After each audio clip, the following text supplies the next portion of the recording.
Yeah, I mean, I think probably then a major question becomes, if this is about seeking for God and looking for God's presence in and through our relationships, how do you go about doing that? And in other words, I mean, one of the things that I've been really pushing for in my own country is looking at youth ministry as a theological task.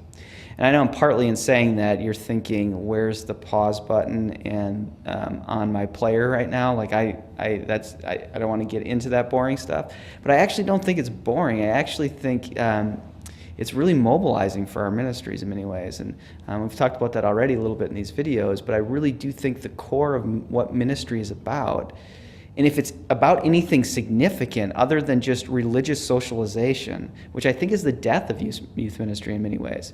I mean, if you really, a place to start is to try to answer this question, what is youth ministry for? And I really think in a lot of churches what youth ministry for is keeping kids good, or religious socialization, passing on religion, making more little Christians so that we can keep the doors open or whatever. And I want to argue that what youth ministry is for is participating in the action of God, is actually encountering God, which means then that you have to, at some way, and in some ways, become a theologian. And by a theologian, I don't mean that you are sitting in your office all day with a suit coat on, with nice leather patches on the elbows, smoking your pipe, even though a good pipe can be good at times. But that it really means asking this question, where is God? Where do young people encounter the presence of God? And actually, in the States, I think we are seeing, I don't know at what level, but we think, some of us think, that we're starting to see a movement happen. And there's a new book that I have coming out with Kenda Creasy Dean called The Theological Turn in Youth Ministry. And we really do think we see a handful of young youth workers on the ground who want to think theologically about what they're doing. I mean, in other words, they've done all the program stuff, they've done all the big event stuff, or tried and failed, or done it and succeeded and realized that it's kind of superfluous. And they're now asking big theological questions. They're recognizing there's big theological questions. So I think the place that we start to be theological thinkers is to ask this question, where is God? Where really do young people encounter the presence of God?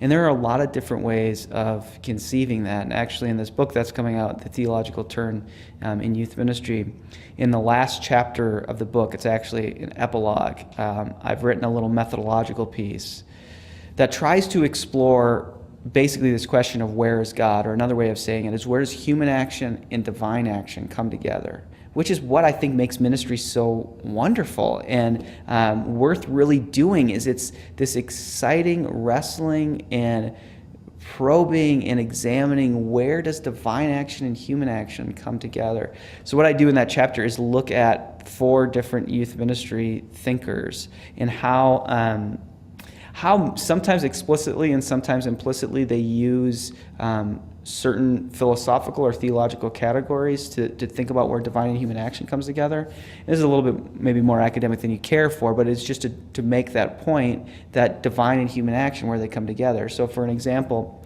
maybe 3 examples, Kenda Creasy Dean in her book, Practicing Passion, really articulates throughout the whole book that where young people encounter the presence of God is in the practices of the church. That as they do these practices, these faithful practices that the churches have done through centuries, that young people, she actually calls them vessels of grace, that God actually encounters them through those. Now, if that's what you think, if you actually think that God and human beings encounter each other through these practices in a community of the church, then your ministry should look that way. Then you should do ministry in a way where you get kids engaging in these practices and doing these things. David White, in his book, Practicing Discernment with Youth, is really working from a more liberationist, Marxist perspective.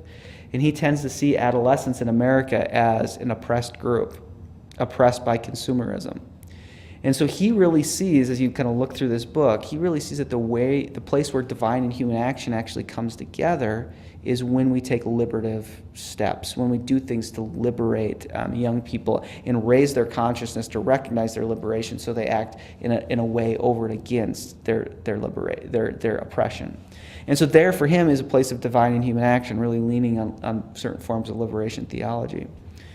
In my own work, I tend to be much more of an existentialist, and I tend to think that the place where young people actually encounter the presence of God are in these places where they come up against their limit, or they have to recognize their finitude, or they have to recognize the brokenness that exists in themselves and in the world. And that divine and human action, following Luther and Kierkegaard, really encounters us at those places, that when we take faith up against our brokenness, trusting in God to heal us, that we take the knight's move, that divine and human action comes together.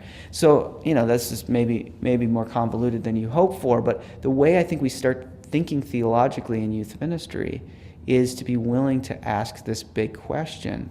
And it's, where is God? But to ask that question, where is God, we also have to ask the question, what's going on with these young people? And I think it's really more about seeing ourselves. It's an orientation of how we see ourselves, not as the people who are just trying to get some young people somewhere, or close a deal, or get knowledge into their head, or get behavior out of them, but to really be patient and also, in some ways, artistic about asking this question, what's really going on here? Where is God moving? Who are these young people? Why are they acting the way they are? And who am I in the midst of this? And I think it really is about courage, taking the courage to ask those big questions and